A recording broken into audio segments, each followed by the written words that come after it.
Bismillahirrahmanirrahim. Assalamualaikum warahmatullahi taala wabarakatuh. Semua pelajar-pelajar tingkatan 2 yang menonton video ini. Okay, thank you for watching and also please share with your friends. Bagi yang belum subscribe, please subscribe. Ya, kongsi seramai mungkin kerana itu akan memberikan juga pahala kepada awak ya. Kita perlukan pahala banyak lah insya-Allah, dan terutama rahmat Allah lah untuk masuk syurga ya. Pahala tu sebagai usaha. Okay, so don't forget to sediakan, make sure you have this book in front of you, and also betulkan niat belajar lillahi ta'ala ya. Okay, pelajar tingkatan 2 sekarang kita adalah dalam bab 8 daya dan gerakan ya. Saya dah habis dah tentang fakram, beban dan daya ya. Ada 3 kelas ya, itu kena ingat. And then kita dalam muka surat 187. 187 saya dah start pada kelas yang lepas tentang ketekanan. Ada 2 perkara untuk menyebabkan tekanan itu tinggi atau rendah. Cuba ingat apa dia? Adalah pertama, luas permukaan ya. So tekanan itu akan bergantung pada luas permukaan, dan of course dia punya force ya. Bahasa Melayu dah lupa pula dah. Okey, so kita dapati dekat situ ada takrif tekanan, iaitu daya per unit permukaan. So force tu, tekanan tu, okey, per unit permukaan. Pentingnya permukaan ya. So saya telah bincangkan tentang tu dia punya formula yang dalam kotak warna peach tu. Tekanan adalah force, that's why Newton ya, daya per luas permukaan. Mesti luas permukaan. Lagi kecil luas permukaan tu, lagi tinggi tekanan tu. Lagi besar, lagi kurang tekanan ya. Okey, so kita gambar foto tentang gajah tu saya telah bincangkan. Okey, kemudian kita sambung hari ini muka surat 188. Dia suruh lakukan eksperimen ini untuk mengkaji kesan luas permukaan terhadap tekanan. Yang ini kita lihat eksperimen ini. Tujuan eksperimen adalah 8.2 ni ya, adalah untuk mengkaji hubungan luas permukaan dengan tekanan. Pernyataannya, apakah kesan luas permukaan terhadap masalah apa saya sebut, saya fikir benda lain. Apakah kesan luas permukaan terhadap tekanan oleh tindakan daya yang sama? Daya dia sama, tapi kita bezakan dia punya permukaan. So dah kita dapati hipotesis dia, luas permukaan meningkat, tekanan berkurang.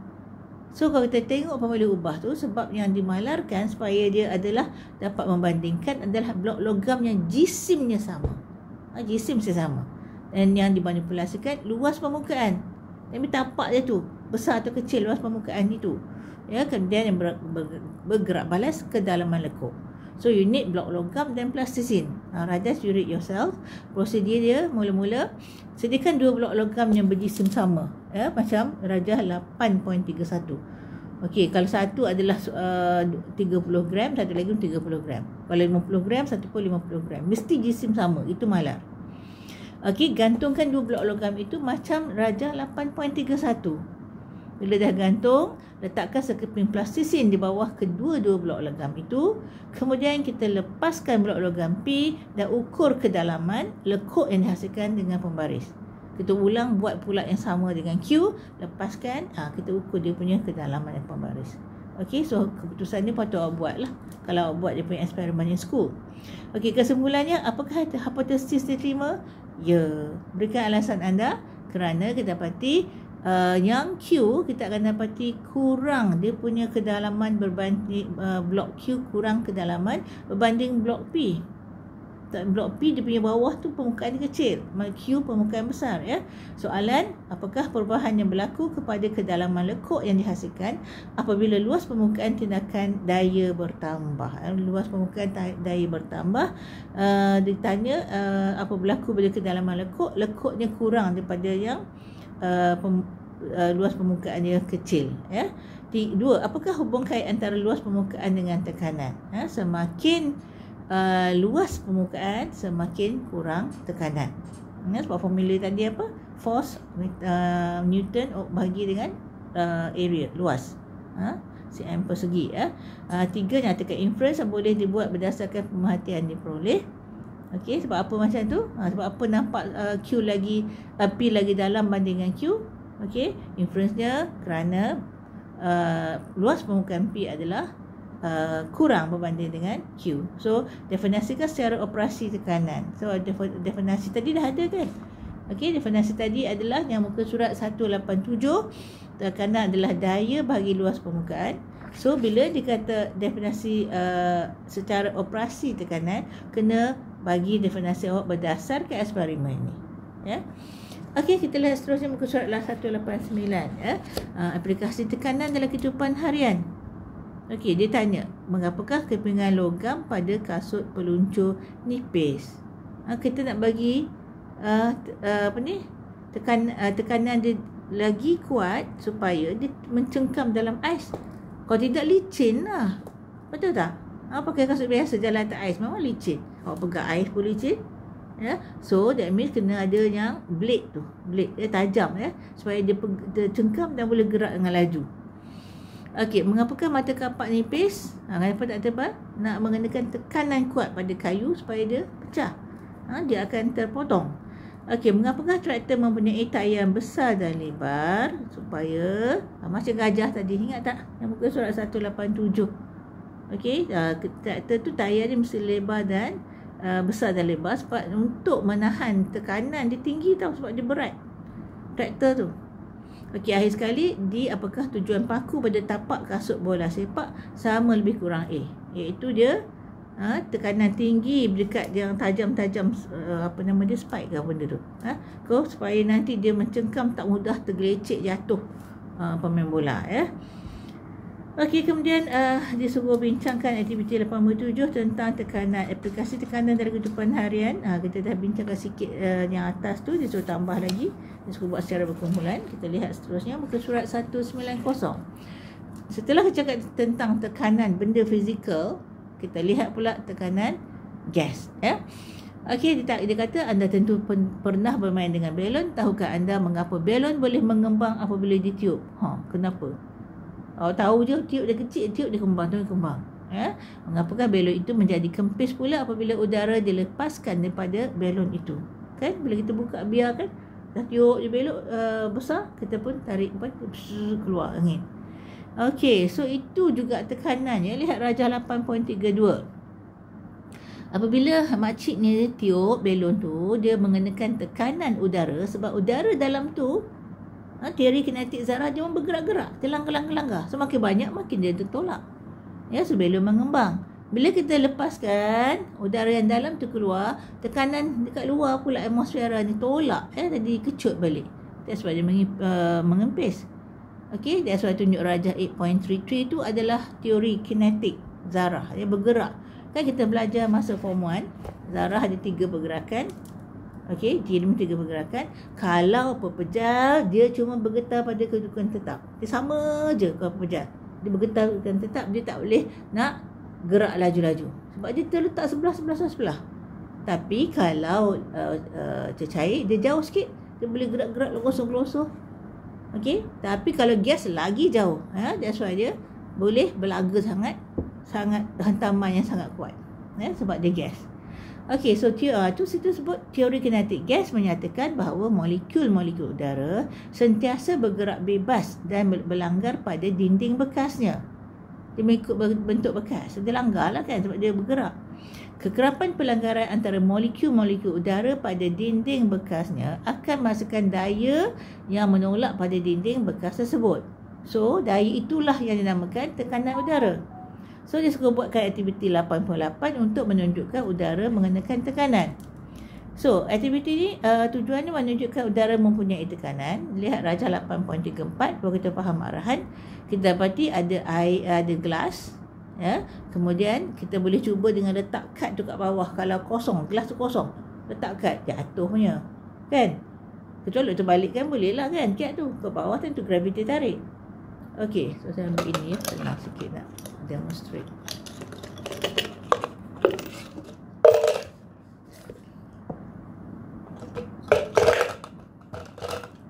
Okey, kalau saya ada kad di sini, memang garanti letak macam ni, dalam ni udara dan bawah ni udara, memang garanti jatuh. Ya, kalau kosong, sebab tekanan atas dengan tekanan bawah adalah sama. Ya. Okay, where's my pen? Someone took it just now. I hope you put it back. Tak ada. Ini tak suka orang pinjam ni. Sini pun tak ada. Okay, this is the best one I can use. Okay, kalau saya letakkan gelas macam ni, saya letakkan kad kat bawah ni. Okay, dia permukaan dia.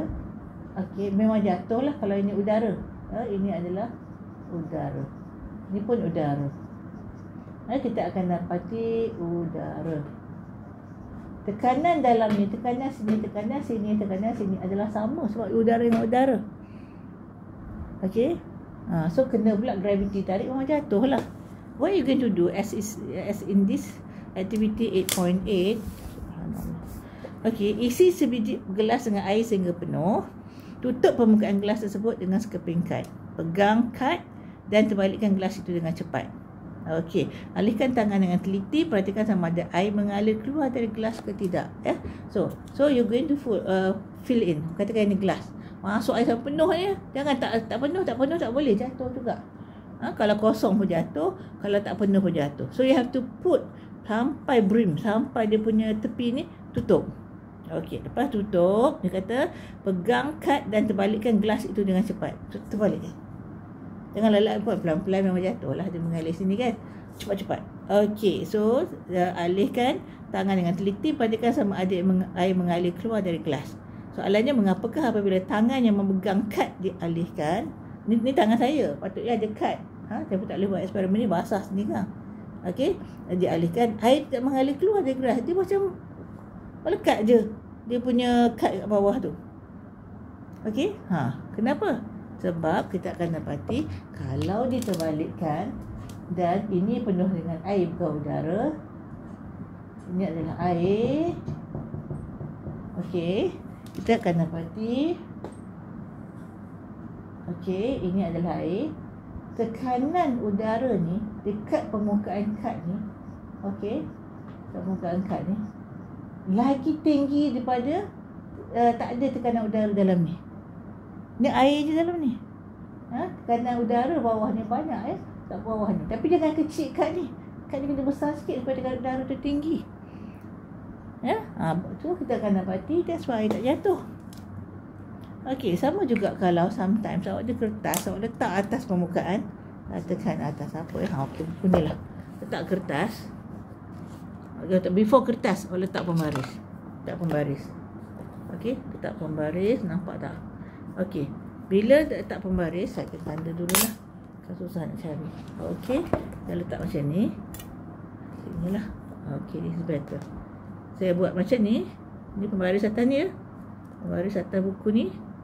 Saya buat macam ni, senang jatuh kan. Cuba letak kertas A4 atas ni. Katakan ini permukaan meja lah ya. Kalau tak meja kecil, ada udara sini-sini tak susah juga. Kertas A4. Tolak susah. Tak boleh macam ni. Dia tak boleh sebab kertas A4 tu tahan. Kenapa dia tahan? Sebab permukaan kertas A4 tu semua ada tekanan udara yang menekan ke bawah. Faham tak? Ya? So dalam udara ni walaupun tak nampak, subhanallah, ada tekanan udara. Ya, ada tekanan udara. Okey, so kita sambung.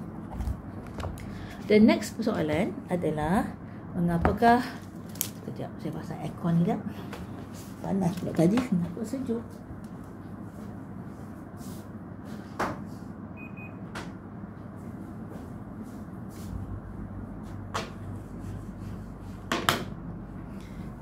Okey, soalan di bawah ni, mengapakah belon akan pecah jika dibiarkan di tengah panas? Pernah fikir tak? Biar tengah panas lama-lama macam meletup. Bukan sebab dia kena rumput-rumput, cuma dia meletup lah permukaan tu kan. Adakah disebabkan oleh faktor-faktor yang pengaruhi tekanan udara? Mari kita lakukan aktiviti 8.9 untuk mengkaji faktor-faktor ini. Bila panas, imagine balik teori kinetic gas. What will happen to the zarah-zarah udara dalam tu? Dia bergerak makin laju sebab dapat tenaga. Dia tukar tenaga haba kepada tenaga kinetik. Bila makin laju, dia makin kembang. Bila dia kembang, kadang-kadang dia punya, bukan kadang, biasa dia punya permukaan belon tu dah tak tahan dah, dia meletup. Ya, sama juga bila tiup belon lama-lama, dia meletup tak, betul tak? Ya, so, kalau tiup sederhana dia boleh. Bila banyak sangat dia meletup sebab dah tak cukup ruang dalam tu, dia belaga-laga. So kita lihat aktiviti 191, muka surat 191, aktiviti 8.9. Tujuan aktiviti ini adalah untuk mengkaji faktor-faktor yang mempengaruhi tekanan gas. Tadi kita cakap tentang tekanan udara dan fizikal. Udara dah, udara asasnya tekanan gas tadi. Before that kita lihat tentang tekanan biasa, dan muka surat 87 tu. Dan tekanan gas. Ini tentang faktor-faktor pula. Bahan dia perlu air, dia perlu tolok Bourdon, bikar dan sebagainya, baca sendiri. Dan kita lihat untuk A menunjukkan isi padu. So tengok rajah 8.32. Kita ada alat untuk menyukat tekanan, tolok Bourdon. Okay, you have tube getah yang sambung pada tube Bourdon pada picagari. Okay, so apa perlu buat untuk rajah 8.35 ni, aktiviti pertama ni. Tolak nombor 2 terus saya baca ya, tolak omboh picagari tu. Picagari tolak omboh ke dalam picagari. So dia punya handle tu tolak dalam dia punya syringe tu. Perhatikan perubahan pada bacaan tolok Bourdon. Rasa-rasa meningkat ke menurun? Tentulah daripada kosong dia makin meningkat, ya. Tarik omboh keluar dari picagari, tarik balik. Perhatikan perubahan bacaan tolok Bourdon, tentulah turun balik. So catatkan pemerhatian. Soalan, apakah hubungan antara isi padu udara dengan tekanan udara di dalam picagari? Masa mula-mula tekanan udara tu biasa, tu tolok Bourdon tu zero lah. Bila tolak omboh tu, okay, what happen? Isi padu udara makin kecil. Bila makin kecil, kita dapati tekanan pun meningkat. Bacaan mesti meningkat, ya. Bila kita dapati isi padu berkurangan dalam omboh tu, dalam picagari tu, omboh dalam picagari tu, tekanan akan meningkat. Sebab dia bila dah sempit, dia lari mana? Dia masuk lari kat tolok Bourdon, udara tu. Before that dalam picagari. Okey, kita lihat seterusnya B, kita gunakan tolok Bourdon juga untuk nak bersukat dia punya bacaan tekanan, ya. Kita ada blok kayu, letakkan tolok Bourdon di atas tu. Kita letakkan kita perlukan kelalang dasar bulat. So kelalang dasar bulat tu kena ada udara di dalam tu. Kemudian sambungkan dengan penutup dan juga sambungkan pada tolok Bourdon. Of course you have to have two kaki retot, ya, nak kepit, nak pegang kelalang dasar bulat tu supaya dia berada dalam air, di dalam bikar yang ada air, ya. So sini faktor suhu, tadi faktor isi padu. Okey, setelah kita sediakan radas, lihat nombor 2, panaskan air di dalam bikar secara perlahan. Perhatikan bacaan suhu pada termometer dan tolok Bourdon. Catatkan pemerhatian anda. So makin panas, that means udara tu duduk diam ke makin laju? Tentulah makin laju. Makin laju, makin tinggi tekanan. Dia nak lari mana? Dia masuk, dia pergi tekan dekat tolok Bourdon, bacaan meningkat. So, apakah hubungan antara perubahan suhu dengan tekanan udara? So, kita akan dapati semakin tinggi suhu, semakin tinggi tekanan udara. Kalau tadi isi padu, hubungannya semakin kecil isi padu, semakin kecil isi padu, semakin tinggi tekanan. Ini semakin meningkat suhu, semakin tinggi tekanan. So ada dua faktor untuk mempengaruhi tekanan udara. Pertama ialah isi padu. Okey, semakin kecil isi padu, semakin tinggi tekanan. Okey, kedua ialah suhu. Semakin tinggi suhu, semakin tinggi tekanan. Okey, so kita lihat isi padu seterusnya. Okey, rajah 8.37, ya. Sebelum dimampatkan, tengok zarah udara dalam tu. Dia jauh kan. Okey, so kita dapati dia tekanan dia biasa. Bila awak tekan omboh ke bawah, okey, saya kurang nampak sikit, tapi sebelum dimampatkan bacaan dia ialah 2, ya. Tak silap saya Pascal, betul lah. 2 kilopascal. Okey, 2 kilopascal. Bila tekan omboh, dia meningkat sampai 9 kilopascal. That means semakin kecil isi padu, semakin tinggi tekanan, ya. So semakin kecil isi padu, dia satu. Semakin kecil isi padu, isi padu, okey, semakin tinggi tekanan. Semakin kecil that means macam ni ya. Semakin kecil isi padu, semakin tinggi tekanan. Nombor 2 adalah suhu. Semakin ini adalah isi padu. Kedua adalah suhu. Semakin tinggi suhu, semakin tinggi isi padu. Cuba tengok, ini turun. Semakin kecil tapi ini naik. Tapi kalau suhu semakin naik, semakin naik. Okey? Okey, so lihat isi padu.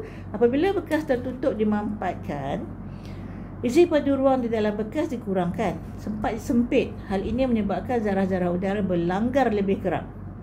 Okey, dengan dinding bekas dan tekanan udara di dalam bekas meningkat. Kau nak bayangkan, yang sebelum dimampat tu, awak katakan berapa zarah tu? 1, 2, 3, 4, 5, 6, 7, 8, 9, 10, 11, 12, 13. Okey, 13. Katakan awak lah, 13 orang dalam bilik, katakan. Yang belah kiri tu bilik ya, 13. Okey. Kemudian awak mesti bergerak jenis yang biasa je, gerak jalan tu menyebabkan terlanggar-langgar kalau tutup mata kan. Okey, ke yang belah kanan tu, okey, masih tutup mata. Okey, tapi pergerakan sama. Tempat dah sempit. So tentulah berlanggar-langgar lagi kerap. So tekanan makin tinggi belah kanan tu. Faham tak? Okey. So tetap 13 orang, tapi tempat kiri tu luas. Kau akan bayangkan tu bilik. Orang boleh gerak-gerak berlaga-laga tapi tak teruk pelanggaran sebab tempat tu awak jauh-jauh antara satu sama lain. Kalau awak masuk bekas belah kanan ni, dah ditekan, disempitkan bekas tu, pergerakan sama je. Tapi awak akan lebih kerap berlanggar sebab pergerakan sama, tempat sempit. Kan? Tempat lapang susah berlaga, tempat sempit lagi senang berlaga. Okey, page 192. Tadi tentang isi padu. Now tentang suhu. Lihat rajah 8.38. Okey, sudah dapati hubungan suhu dengan tekanan udara. Belah kiri tu, dia kata semakin rendah suhu yang saya tulis tadi, semakin lambat gerakan zarah-zarah udara. Saya tulis belah kanan tu. Semakin tinggi suhu, semakin cepat gerakan zarah-zarah udara. Cuba tengok berapa bilangan zarah udara belah kiri tu, katakan itu bilik. 1, 2, 3, 4, 5, 6, 7, 8, 9, 10, 11, 12, 13 juga. Ini suhu rendah kan? Suhu rendah, bayangkan ini adalah awak ya. Dalam bilik, awak semua dah petang pukul 6.30, dah tak buka puasa, semua letih, jalan slow-slow kan? Okey? So, semakin rendah suhu, semakin lambat gerakan zarah udara. Gerakan pun lambat lah.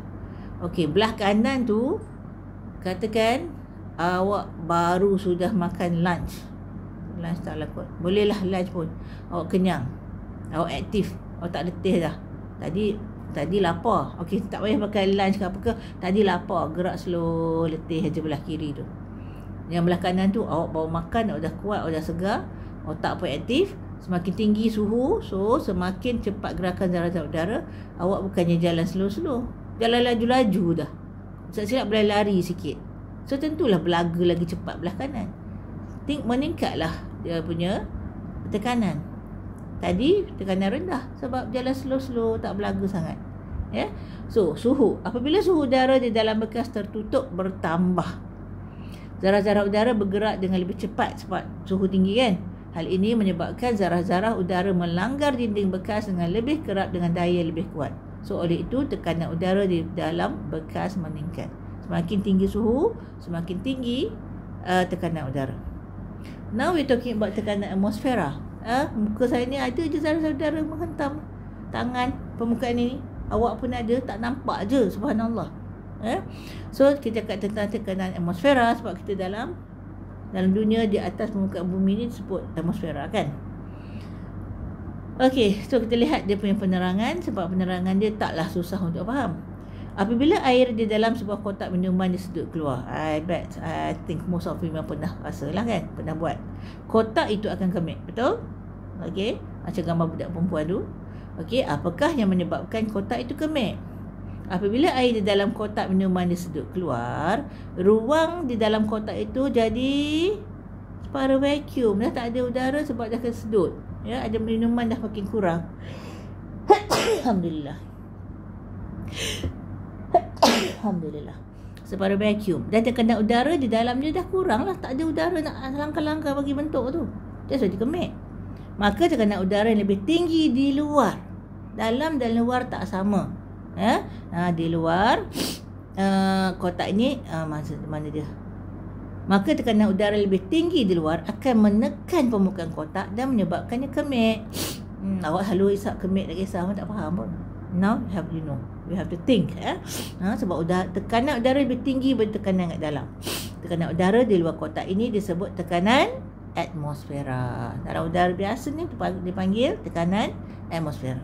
Tekanan atmosfera ialah tekanan yang dikenakan oleh atmosfera ke atas permukaan bumi dan semua jasad di bumi. Semua ada tekanan. Semua ada dia menghentam. Cuma kuat atau tidak, ya. Kita lihat seterusnya aplikasi konsep tekanan udara dalam kehidupan harian. Okey, kita lihat konsep tekanan udara membolehkan kita menggunakan pelbagai alatan. So otak kita ni Allah bagi, subhanallah, alhamdulillah, ya. Tak macam otak monyet, otak kuda, otak harimau semua tu. Dia tahu nak makan aja. Tak boleh nak cipta alat. Kita Allah bagi otak, kita boleh berfikir. Bila kita boleh berfikir, kita cipta alat untuk memudahkan kehidupan kita. Tak ada pula tiba-tiba tiger tu dia nak laju kejar dia punya mangsa, dia pun buat alat kereta laju boleh kejar. Tak ada. Dia duduk lautan tu, tak cara dia lari, tangkap, terekam. Tu je cara dia. Kita nak jalan laju-laju, penat jalan kaki jauh-jauh, kita buat kereta. Kita nak terbang macam burung, kita buat aeroplane. Allah bagi otak, alhamdulillah. So hebat-hebat otak manusia yang boleh mencipta pelbagai benda, lagi hebat pencipta yang mencipta semua otak-otak yang hebat kat dunia ni. Paling hebat adalah Allah. Okey, so kita dapati kita pelbagai alatan untuk melakukan aktiviti harian dengan mudah. Tu nak mudah, nak senang. That's fitrah manusia. Tak siapa nak susah, betul. Tak ada siapa-siapa saja yang susah. Dia ada kereta tapi jalan kaki 3 km ke sekolah. Tak ada kerja, betul kan?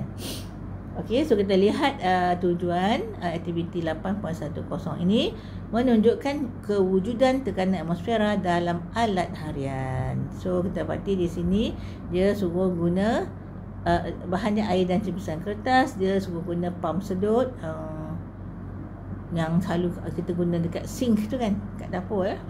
Pam sedut Hemisfera Magdeburg. Hemisfera Magdeburg tu lah yang kita guna bukan colok, apa ke nama dia, untuk kalau sink atau sumbat, ya. Penyedut minuman, picagari, pembersih vacuum, bikar, gelas kaca, tiup getah, jubin dan besin. So basahkan bibir sebuah pam sedut dengan air yang gambar 8.39 tu. Tekankan pam sedut di atas sekeping jubin supaya udara di dalam pam dikeluarkan. Bila kita tekan kan, dia macam tu kan, bentuk dia kan macam hemisfere kan, macam nak buat macam ni lah, satu tangan je lah. Bila kita tekankan permukaan dia, kita tekan, this one is easier. Kita tekankan, katakan ni jubin yang hijau ni benda tu, kalau tekan di atas kan, dia melekat, betul tak? So kita dapati tekankan pam sedut di atas keping jubin supaya udara dalam pam dikeluarkan. Bila kita tekan, dia macam mangkuk kan, dia tekan, dia penyek, betul tak? Bila penyek, ke mana pergi udara dalam mangkuk tadi, dia keluar, ya. Kemudian cuba tarik pemegang pam sedut itu. Dapatkah anda menanggalkan pam sedut daripada jubin? Memang dia melekat lah, betul tak? Bagaimanakah situasi ini dikaitkan dengan tekanan atmosfera? So actually when you have this benda ni, so bila awak tekan, mula-mula awak tekan ni, dia akan penyek, betul tak? Bila dia penyek, udara dalam ni akan keluar. Tapi sebab dia getah, lepas udara keluar, dia bentuk ni semula. Bila bentuk ini semula, now tarik, boleh tak? Susah.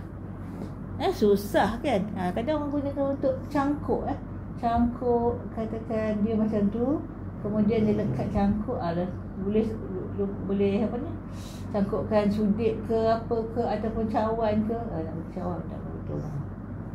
Okey, semua ni. Dia lekat kat dinding. Tapi dinding tu macam mana? Dinding kayu boleh? Tak boleh. Dia kena cermin ataupun jubing. Tiles, ya. Okey, sebab apa? Sebab bila dia dah, okey, saya tak terangkan tadi ya. Bila dia dah udara semua keluar, kita dapati zarah udara yang sikit. Okey, memula katakan kita ada 1, 2, 3, 4, 5, 6, 7, 8, 9, 10. Okey, 10. Bila kita tekan, habis keluar, tinggal sebiji je katakan. Atau 2 biji, 3 biji. 2 biji lah. Okey, tapi dia bentuk balik sebab dia getah. Okey. Tadi, masa mula-mula yang 10 tadi, tekanan udara, lupa pula. 1, 2, 3, 4, 5, 6, 7, 8, 9, 10. Tekanan dalam, tekanan luar sama. Okey, tapi bila dah pendekkan dia, dah keluar, katakan tinggal sebiji je lah. Okey, dia bentuk ni balik. Sekarang ni tekanan luar udara lagi kuat daripada dalam sebab dalam ada satu je. That's why dia melekat kuat. Okay, so that is activity 8.10. It seems that dah setengah jam. Dia sains kalau lama-lama sangat awak pun pening juga kan. Berat sikit dia punya tak faham kan. Pun kalau macam ni awak tak faham, awak boleh patah balik video dan dengar balik kan. Okay, so I stop at page 192. Nanti kita sambung tentang activity 8.10 ni pada kelas akan datang, page 193. Okay, so kita dah ada bab 8, kita ada bab 9, 10, 11 ya. So I try to finish off secepat mungkin supaya awak boleh bersedia untuk peperiksaan bulan 1 dah periksa kan. Sama ada awal, pertengahan atau hujung. Bulan 2 dah hujung-hujung dan bulan 3 dah cuti dah kan. Ke terbalik. Terbalik ya. Bulan 3 dah start balik. So I have to hasten, cepatkan saya punya pengajaran. Saya cuba. So kadang saya termiss juga kelas kan. Baru ni buat form 1, ni form 2 pula. Okay, ini pun tak banyak dah. Kita ada 1, 2, 3, 4, 5, 6. Okay, not bad. InsyaAllah next class habis bab ni. Kita ada bab 9, 10, 11. Okay, that's all for today. Thank you for watching. Please subscribe dan ajak kawan-kawan belajar juga sama-sama. Mudah-mudahan itu semua saham pahala kita di akhirat besok ya. Okay, dengan rahmat Allah mudah-mudahan kita semua masuk syurga. Okay, so thank you. Also jaga solat. Biasalah pesanan saya. Sebab orang Islam 5 kali sehari. Subuh tu yang susah-susah tu, jihadlah dengan diri sendiri. Bukan jihad di Palestin pun. Jihad dengan diri sendiri. Bangun subuh, mengantuk sangat. Kalau anak-anak saya biarkan dia tidur. Masa kecil-kecil, makin besar sendirilah. Jangan tidur pada subuh. It's not good. Okey, kedua adalah taat ibu bapa kerana redha Allah terletak pada redha ibu bapa. Lagi tak suruh pada maksiat. Ketiga, taat hormati guru-guru. Mudah-mudahan berkat ilmu awak. Yang keempat adalah hormati lebih tua, sayangi lebih muda. Okey. So jangan lupa berdoa untuk diri sendiri, of course lah kan, ibu bapa dan sebagainya. Jangan lupa doa untuk ibu bapa. Sebab kalau awak rajin berdoa ibu bapa, okay, insya-Allah tak sempit rezeki. Akan murah rezeki ya. Kalau lupa, kadang sempit rezeki tanpa disedari. Okay, and then also doa untuk saudara seakidah kita di sana yang dibantai walaupun setengah ceasefire sekarang ni. Okey, bantu mereka dengan doa, dengan boykot. Mana yang boleh boykot. Bukan 100% boykot pun, dah hampir impossible akhir zaman nak boykot. Banyak benda yang dia kontrol. Okey, dan juga also doa infak, sedekah ya. Okey, so assalamualaikum warahmatullahi taala wabarakatuh. Subhanakallah.